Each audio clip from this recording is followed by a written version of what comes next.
Saudara-saudariku yang terkasih dalam Tuhan Yesus Kristus, salam damai sejahtera, berkah dalam, Horas.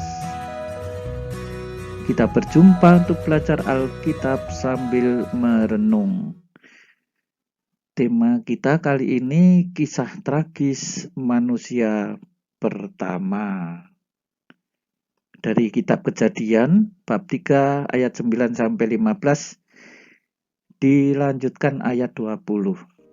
Oh ya, baik, saudara-saudari mohon dibantu ya untuk subscribe, bagikan kepada teman-teman di grup-grup dari Tuhanlah Pertolonganku channel. Pakai kata channel ya, supaya tidak rancu dengan akun-akun lainnya.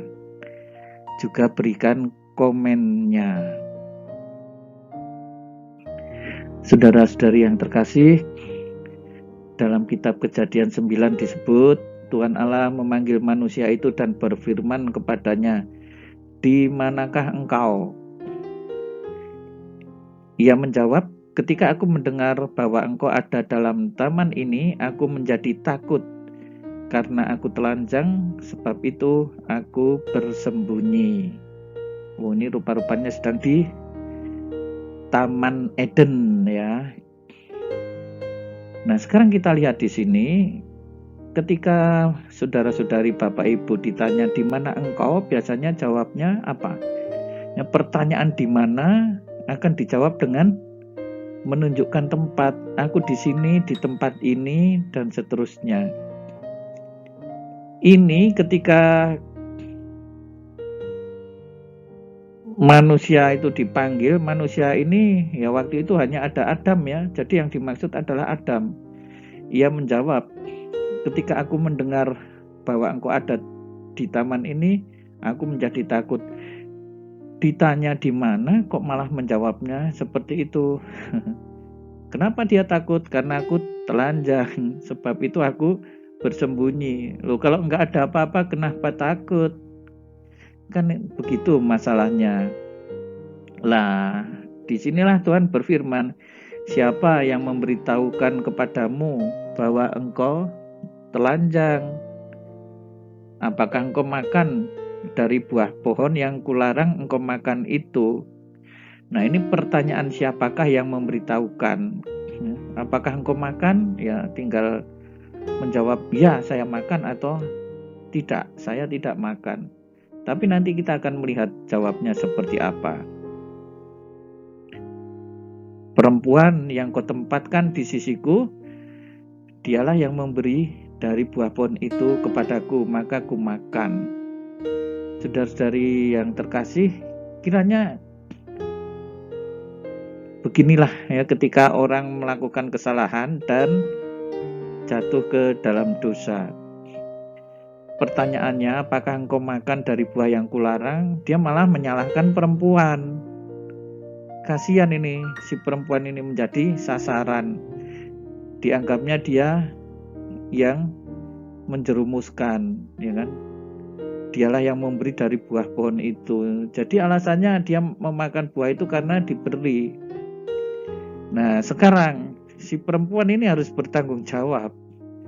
Ya, Tuhan berfirman, "Apakah engkau, apa yang telah engkau perbuat?" Menjawab pertanyaan apa yang engkau perbuat, berarti kan saya berbuat ini. Ternyata baik laki-laki maupun perempuan sama-sama saja ini tidak mau bertanggung jawab dan menyalahkan yang lain. Kali ini si perempuan tidak menyalahkan yang laki-laki alias Adam. "Ular itu yang memperdayakan aku, maka ku makan." Loh, sekarang dia menyalahkan ular. Ya, jadi ketika seseorang jatuh ke dalam dosa, lalu ketangkap, dia membuat alasan-alasan yang bisa untuk menghindarkan kesalahannya itu. Yang termasuk si perempuan menyalahkan ular. Sebelumnya Adam menyalahkan si perempuan. Tuhan berfirman, "Karena engkau berbuat demikian, terkutuklah engkau di antara segala ternak, di antara segala binatang. Ya, ular menjadi binatang terkutuk. Ya, tetapi tentu saja perlu saudara-saudari ketahui, ya, ini adalah personifikasi dari iblis yang hadir di dalam ular itu. Ya. Kiranya tidak semata-mata ular sebagai ular, ansih sebagai ular. Dengan perutmu lah engkau akan menjalar, dan debu tanah akan kau makan seumur hidupmu. Apakah kalau dulu ular tidak menggodai, ular itu lalu akan berjalan tegak? Seperti manusia, tek, tek, tek. Enggak juga kan? Apakah kalau dia tidak menggodai waktu itu lalu ular tidak akan ya makan debu, dalam arti makanan-makanan yang terkontaminasi debu akan dimakan? Kiranya juga tidak demikian ya. Sekali lagi ini adalah personifikasi dari iblis. Aku akan mengadakan permusuhan antara engkau dan perempuan ini, keturunanmu dan keturunannya. Keturunannya akan meremukkan kepalamu dan engkau akan meremukkan tumitnya. Nah, saudara-saudari yang terkasih, pada akhirnya memang apa yang disabdakan Tuhan ini terjadi. Permusuhan antara setan dan keturunan Hawa. Ya, manusia-manusia yang baik akan selalu digodai oleh setan.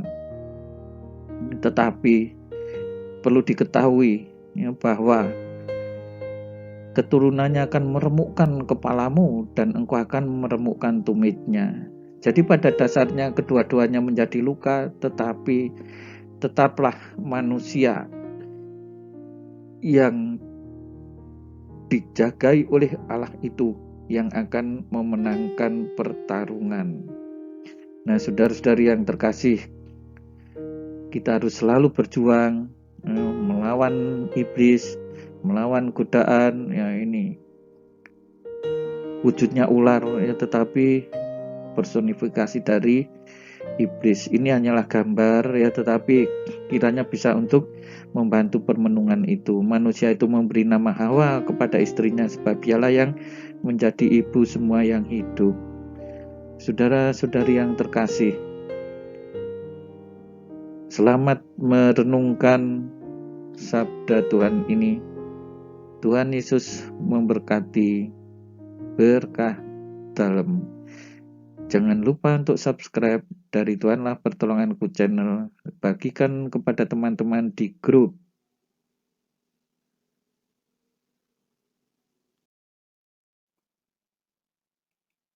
Saudara-saudari sekalian, pekerjaan saudara, aktivitas saudara, keluarga saudara dilindungi dan diberkati oleh Allah yang Maha Kuasa, Bapa dan Putera dan Roh Kudus.